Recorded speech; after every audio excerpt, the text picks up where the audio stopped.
right, so in this video, what we want to do is create a rule for a given sequence of numbers. So in other words, when we're trying to create a rule, we're trying to come up with a formula where we replace n with the term number, and we get that identified term. So remember, when we identify our term numbers, this in my sequence would be term 1, it's my first term.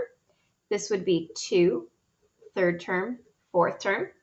So basically, I want to come up with a rule that where I replace n with 1, I would get 3. When I replace n with 2, I get 7. When I replace n with 3, I get 11. Replace n with 4, I get 15, and so forth until I get my nth term.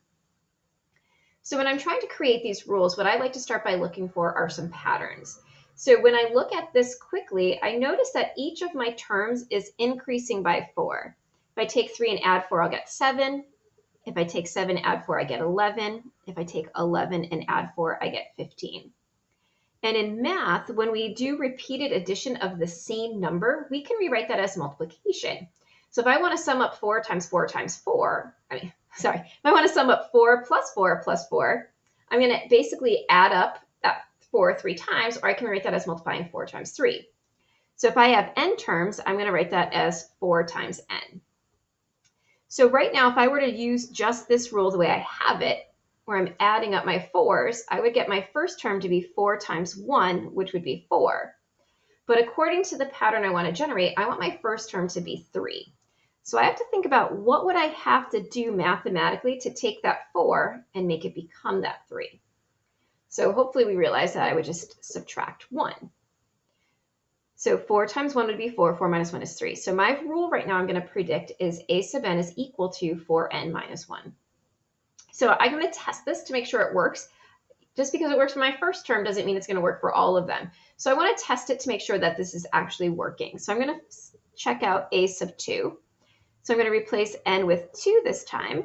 And I would do 4 times 2 minus 1. 8 minus 1 is 7. And if I look, yep, that's my second term. Let's go ahead and test our third one.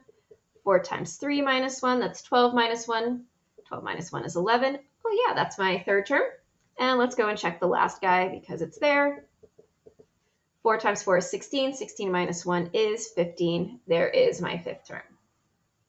So we're kind of doing what we were looking at backwards. So yesterday I gave you the rule and you plugged in the values for your term numbers and you gave me those first 5 terms. Here I'm giving you the terms and we want to go back and generate that rule. So we're kind of working backwards. So when we're doing these, we want to look for patterns. So I always start by looking at adding.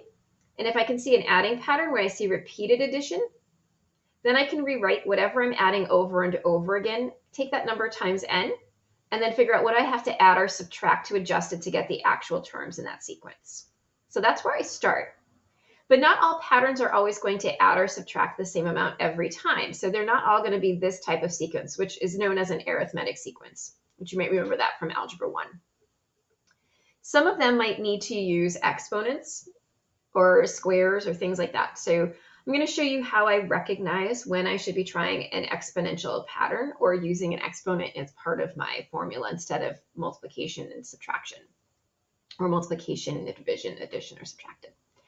So in this pattern right here, I can see that I'm not adding the same amount every time. To go from -1 to 2, I add 3. To go from 2 to 7, I add 5. To go from 7 to 14, I add 7. So when I'm adding odd amounts every time, when I'm increasing by odd numbers,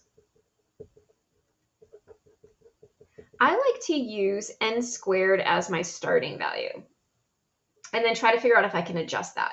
All right. So when I'm using n squared, oops, my exponent goes up there. When I'm using n squared, again, what I want to be doing is replacing n with each term number and generating that identified term. So I want to replace n with 1 and get -1. Now I know that if I put 1 and square it, I'm going to get a +1, which isn't quite the -1 I want. So what I'm going to do is figure out how can I shift this? So what can I take 1 and add or subtract to it to get -1? So 1 minus 2 would get me -1. So I'm going to predict that my rule here is a sub n is equal to n squared minus 2. I'm going to go ahead and try it for a sub 2. So I'm going to go 2 squared minus 2. 2 squared is 4. 4 minus 2, that's 2. That was indeed my second term. Let's go look at a sub 3. My third term is going to be 3 squared minus 2. 3 squared is 9. 9 minus 2 is 7. That's my third term. And let's check that last guy. 4 squared minus 2. 16 minus 2 is 14. So this rule worked. So when I'm increasing by odd numbers, I use n squared and then adjust from there. All right, we're going to look at one last pattern, and then you're going to go and hopefully be able to work on those that I assigned today. So the last set of problems here, again, I'm going to look and see how the numbers are changing. So to go from 5 to 7, I added 2. And then to go from 7 to 11, I add 4. And to go from 11 to 19, I'm adding 8. So when n is 1, I want to be able to put in and get 5. When n is 2, I want to get 7. When n is 3, I want to get 11. When n is 4, I want to get 19. When I look at these numbers, I can see that each of these numbers are doubling. The value I'm adding every time goes up. It doesn't go up by the same amount like it did in this first example, but it goes up by that number doubled. So 2 became 4. 4 doubled to become 8.